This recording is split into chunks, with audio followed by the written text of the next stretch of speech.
always tell you guys I'm just some crazy guy on the internet. Okay, so don't make decisions that would put you in a bad position. Now, if you have discretionary income and you do your own research and it aligns with some of the stuff that I talk about, have at it.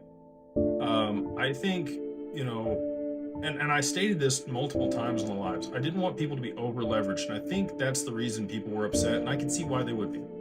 That's fair. Um, Based on the information I had, I felt very confident. And like I stated, what happened in Venezuela was supposed to happen up to 2 weeks ago. So, again, I don't have a timeline. I thought I did. And that's why I shared what I shared with you guys. And obviously that was off. So, like in my business and with many other things, timelines get extended. I'm the only one that lost money. Nobody else paid scams, and everybody else got their XRP back. Like, I think that's the part that everybody kind of forgets on that whole bet. The whole point of the bet and the year-end deal with Scams, who's an account on Twitter for those that don't know that I had the bet with, was to get the people that he had taken XRP from back their XRP. So, it's not a ton of XRP, but about 2,500 XRP that were passed back to people. 2,400 XRP. He's gonna, I think I paid him 4,688 XRP. So whatever half of that is the amount of XRP that he then sent back to other people that he had taken XRP from. I've been very blessed in my life. That's not the end of the world for me. It's not my entire XRP bag.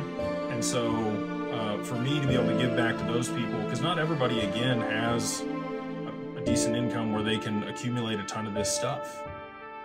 I want people that if they had some to hold on to it and make sure that, they're going to be able to benefit over the long term from this. So that was the whole premise behind everything there. And again, I can understand why people feel disappointed. I am, believe me, just as much as anybody else disappointed. However, all of the things that I've been talking about are outside of price appreciation. One of the things, this first question that we had tonight about the paradigm around money before and after, being emotional about your money causes you to make missteps and have problems. So if you can't manage your emotions now, whether they're good or bad, bad always tends to be, worse than good, right? Like today's fun. It doesn't feel as impactful as if it was 30% down in the market. People would be way more down in the dumps if it was 30% down. But you need to be able to maintain composure and resiliency back to baseline if you are in here for the long term and are going to go through the volatility in this market.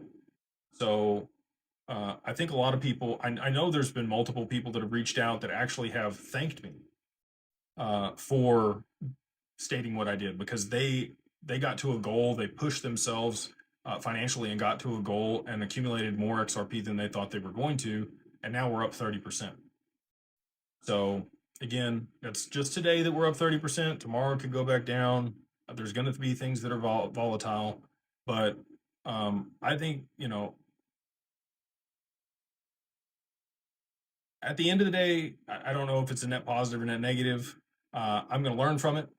I'm going to do better. I'm going to listen to my legal team, and we will move forward, and we'll continue to help you guys as much as we can.